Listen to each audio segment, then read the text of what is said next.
ងវេធ្វើដំណើរតែឯងគេមិនដែលខ្វល់តស៊ូលះបង់ក្រុមយើងហត់ណាស់ខ្ញុំទទួលស្គាល់ហេតុផលព្រោះនាងសំខាន់លើក្រុមអ្វីអ្វីខ្ញុំតែទុំគេសំខាន់គេវិញទុកខ្ញុំរំខានពុំពីក្រុមយ៉ាងតែគ្មានលទ្ធផល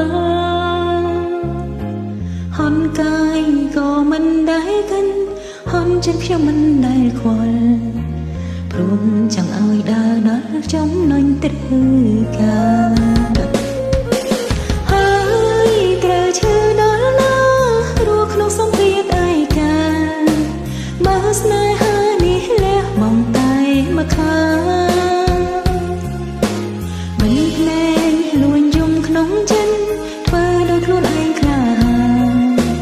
តែធៀបពេញក្រុមយ៉ាងឈឺហួសនិស័យ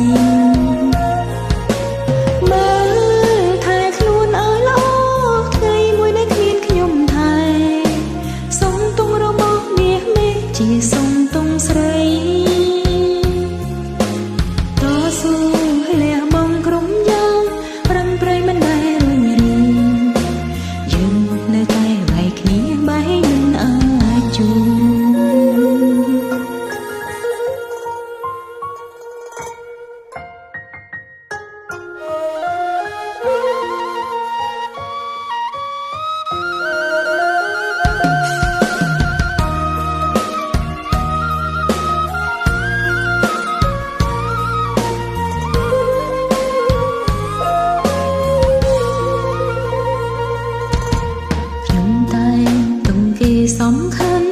គេវិញទុកខ្ញុំរំខានពុំពីគ្រប់យ៉ាងតែគ្មានលទ្ធផលហន់កាយក៏មិនដែលកាន់ហន់ចិត្តខ្ញុំមិនដែលខ្វល់ព្រោះចង់ឲ្យដើរដល់ចំណុចត្រូវការហើយត្រូវឈឺដល់ណារស់ក្នុងសម្ពាធឯកាបើស្នេហាបងតែម្ខាងមិនភ្លេងលួញយំក្នុងចិត្តធ្វើដោយខ្លួនឯងក្លាហានតែធៀបមិនក្រុមយ៉ាងឈឺហួសនិស័យមើលថែខ្លួនឲ្យល្អថ្ងៃមួយដែលគ្មានខ្ញុំថែសុំទងរបស់មាសមេជាសុំទងស្រីតស៊ូលះបង់ក្រុមយ៉ាងប្រឹងប្រែងមិនដែលរុញរា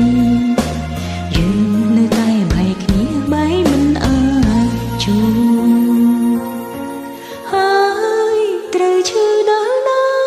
រស់ក្នុងសម្ពាធឯកា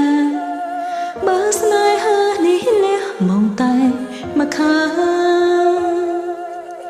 មិនភ្នែកលួញយំក្នុងចិត្តធ្វើដោយខ្លួនឯងក្លាហានធៀបពេញក្រុមយ៉ាងឈឺហួសនិស័យមើលថែខ្លួនឲ្យល្អថ្ងៃមួយដែលគ្មានខ្ញុំថែសុំទងរបស់មាសមេជាសុំទងស្រីតស៊ូលះបង់ក្រុមយ៉ាងប្រឹងប្រែងមិនដែលរុញរាយើងនៅតែបែកគ្នាបែកមិនអាចជួបនៅតែបែកគ្នា